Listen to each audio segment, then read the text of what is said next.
Ονομάζομαι Ανδρέας Χατζηγεωργίου. Είμαι πολιτικός μηχανικός από τη Λεμεσό. Θα έλεγα ότι η μάνα μου είναι μια μικρή ιστορία προσωπικής υπέρβασης κατά κάποιον τρόπο.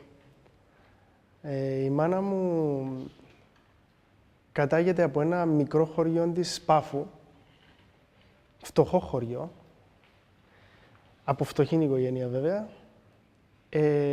και από μικρή άρχισε να δουλεύει σε σπίτια, σαν καθαρίστρια.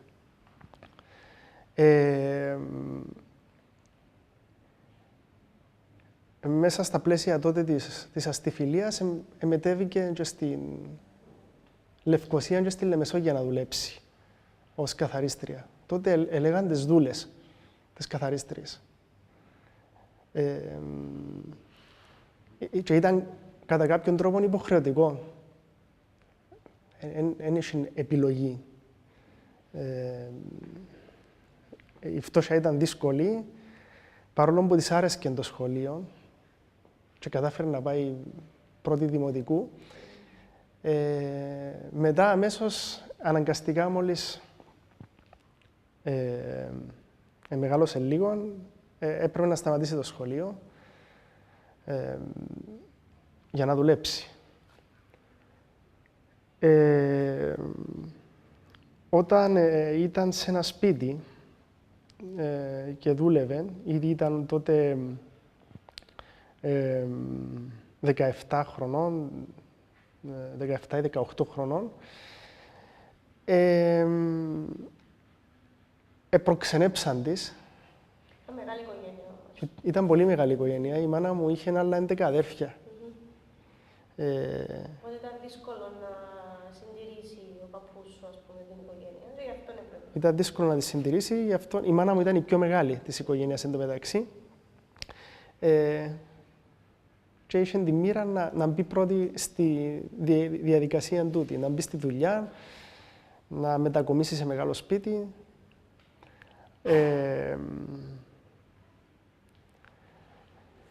Επομένως, προξενέψα της τον παπά μου. Ήταν από τη Λευκοσία τότε ο παπάς μου.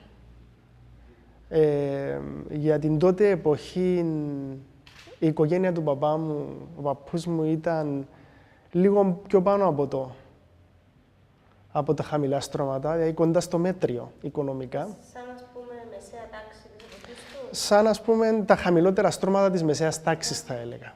Είχε κάποια περιουσία, είχε μυαλό, ήταν δυνατός και ήθελε να παντρέψει το μεγαλύτερο του παιδί. Επομένως, προξενέψαν τον της μάνας μου. Βέβαια, όταν λέμε προξενέψαν τον, ήταν μια συμφωνία πατεράδων τότε.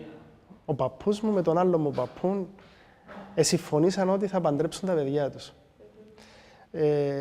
Πρακτικά χωρίς να ρωτήσουν τη μάνα μου. Δεν υπήρχε περίπτωση να πει όχι σε τούτο. Δεν μπορούσε να πει όχι. Δεν είχε τη δυνατότητα να πει όχι. Πρώτον, διότι η πίεση από τον παππού μου ήταν τεράστια. Και δεύτερον, διότι η πίεση από την οικονομική της κατάσταση ήταν τεράστια. Εκ πρώτης όψεως, το να σε ζητήσει τότε, το να σε ζητήσει για γάμο μια οικογένεια από την μεσαία τάξη, έστω και τα χαμηλότερα στρώματα της μεσαίας τάξης, ήταν τύχη. Στη συγκεκριμένη περίπτωση όμως, ο παπάς μου ήταν άτομο με ειδικές ικανότητες. Είχε κάποια πνευματική καθυστέρηση. Πρακτικά ήταν άνθρωπος που δεν μπορούσε να ζήσει μόνος του. Χρειάζεται περίθαλψη. Συνεπώς, κατά τη γνώμη μου, χρειάζονταν μια νοσοκόμα.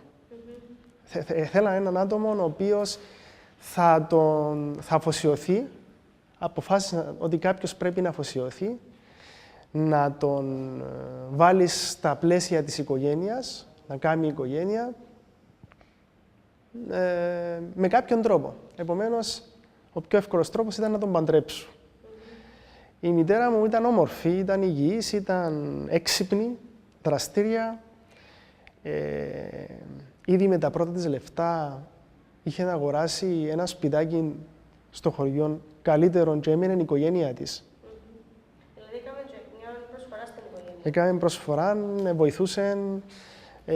Με το που μπήκε στη δουλειά ήταν μια σημαντική ανακούφιση. Ήταν δυνατός άνθρωπος, ήταν ικανός άνθρωπος και όμορφη για την εποχή τότε.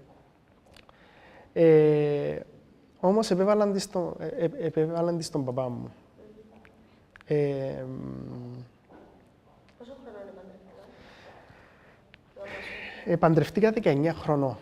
Ο γάμος έγινε 19 χρονών, ο παπάς μου όχι, ήταν 21, 22 αν δεν κάνω λάθος. Ο παπάς μου έτσι ήταν 3 χρόνια πιο μεγάλος και σε ηλικία. Τώρα, η υπέρβαση θα έλεγα της υπόθεσης είναι στο γεγονός ότι η μάνα μου παρόλα αυτά έμεινε και αποφάσισε, όχι μόνο να μείνει, αποφάσισε να κάνει τούτο που ήθελαν. Να αφοσιωθεί, να είναι τυπική και να κάνει και οικογένεια. Εγώ θα έλεγα κατά κάποιον τρόπο ότι είναι μια ηρωική πράξη που κρατάει μια ζωή. Δηλαδή υπάρχουν διάφορες ηρωικές πράξεις. Υπάρχουν ηρωικές πράξεις της στιγμής που δεν αμφισβητώ την αξία τους. Ανεβαίνεις στη σημαία, πιάνεις τον ιστό της σημαίας και σε πυροβολά. Ή πάει σε μια μάχη, σκοτώνεσαι, γίνεσαι ήρωας. Ή πάει σε μια πυρκαγιά να σώσεις σαν πυροσβέστης. Σημαντικά ενέργειες, αλλά ένα φαινόμενο το οποίο κρατά μια ζωή, το οποίο συμβαίνει σε άτομα τα οποία στέκονται πραγματικά σε άτομα με ειδικές ανάγκες. Εγώ θα το έλεγα ότι είναι πέρα από την ηρωική πράξη. Κρατά μια ζωή. Και κάθε μέρα έχει να κάνεις πολλές μικρές ηρωικές πράξεις, θα έλεγα. Είναι ένα σύνολο. Είναι ένας τρόπος ζωής.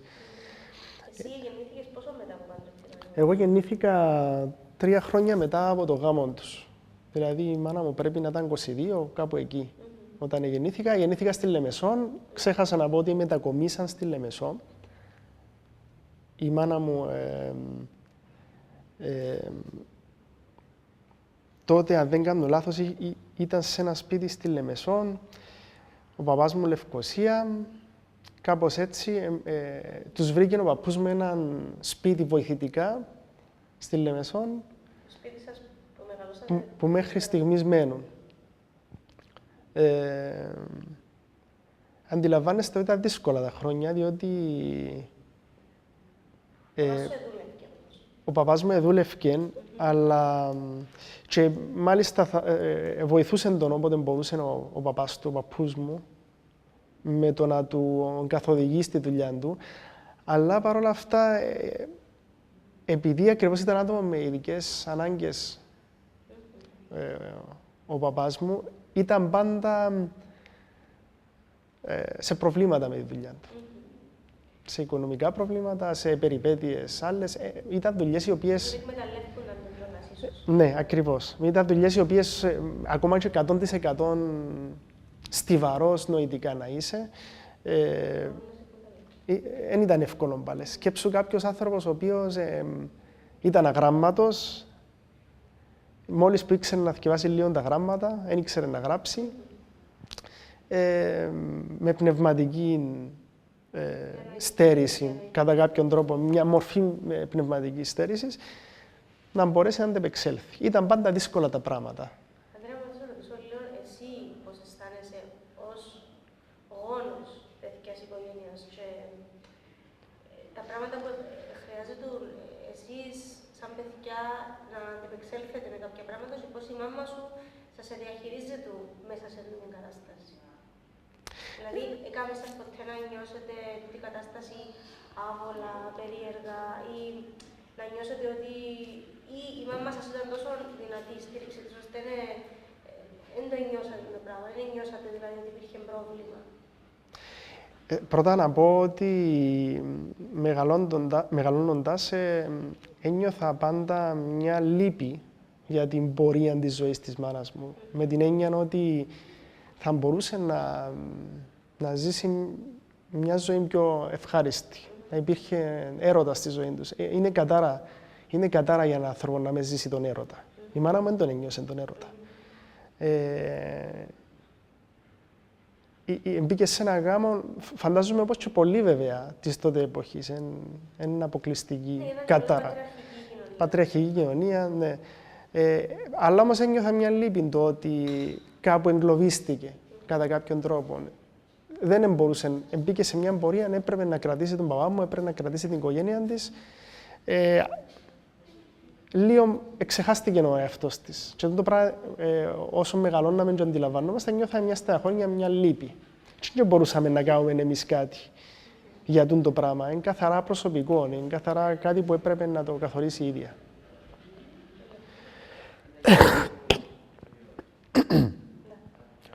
Όσον αφορά το πώς νιώθαμε εμείς γενικά για τη στήριξη κλπ. Όλοι μας θα έλεγα ότι περάσαμε φάσεις τις οποίες νιώθαμε όντως λίγο αδύναμοι.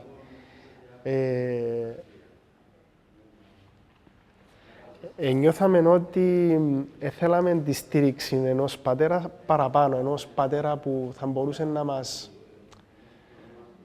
μέσα στην αστική ζωή της Λεμεσού, έστω και αν ήταν μικρή Λεμεσός, θα μπορούσε να μας στηρίξει στο σχολείο, θα μπορούσε να κάνουμε δραστηριότητες.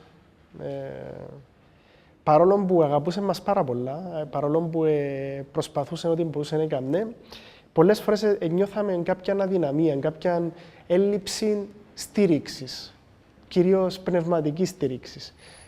Η μάνα μου βοηθούσε και στήριζε την οικογένεια, όπως σου είπα, ήταν δυνατή, αλλά πάντα έλειπε, επειδή δεν είχαμε ούτε οικονομικές δυνατότητες, ήταν πάντα φτωχή η οικογένεια, πάντα έλειπε μας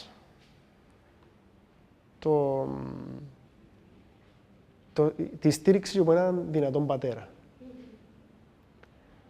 Πολλές φορές δημιουργούνταν και κάποια προβλήματα στη μη ικανότητα του παπά μου να μας στηρίξει στο σχολείο ή σε κάποιες άλλες δραστηριότητες. Εφοβούμασταν πολλές φορές μερικά πράγματα, αλλά θεωρώ ότι δεν ήταν τόσο σημαντικά τελικά. Τελειώσαμε τα σχολεία μας. Ναι. Όπως είπες, καταφέραμε να τελειώσουμε το σχολείο μας, να σπουδάσουμε και οι τρεις. Θέλω να πω ότι, για να μην αδικήσω τον παππού μου, τον παπά του πατέρα μου, ότι πολλές φορές σε βοηθούσε την οικογένεια, οικονομικά κυρίως βέβαια, διότι ήταν σε άλλη πόλη. Και κάθε φορά και ο ίδιος προσπαθούσε να συμπληρώσει όσον μπορούσε και την πνευματική στήριξη που έλειπε από τον πατέρα μου. Δηλαδή, προσπαθούσε να μας ενθαρρύνει να είμαστε καλοί μαθητές, προσπαθούσε να μας ενθαρρύνει να είμαστε ηθικοί, προσπαθούσε να μας ενθαρρύνει να έχουμε όνειρα επαγγελματικά, να έχουμε όνειρα για τις σπουδές μας. Όσες φορές μπορούσε να ήταν τσαμέ, στήριξε μας και οικονομικά κατά κάποιον τρόπο κάποιες φορές. Αλλά η κύρια στήριξη ψυχική, πνευματική ήταν σίγουρα από τη μάνα. Ήθελε πάντα, ήταν το όνειρο της, εμείς να μάθουμε γράμματα, να έχουμε τα φώδια, να μην έχουμε τα προβλήματα που είχε η ίδια. Η ίδια αγαπούσε, ξαναλέω, πάρα πολλά τα γράμματα. Το σχολείο όταν πήγαινε, όπως μας έλεγε, στο πρώην τάξη του Δημοτικού, ήταν τόσο ενθουσιασμένη που έκρυβε το βιβλίο της τις νύχτες, γιατί δεν ήθελε η μάνα της να έχει βιβλία στα χέρια της. Σε προορίζω εγώ, της έλεγε, για γραμματιζούμενη. Έχεις άλλες στόχους και έκρυφε τα βιβλία της τις νύχτες και θκεύαζε κρυφά.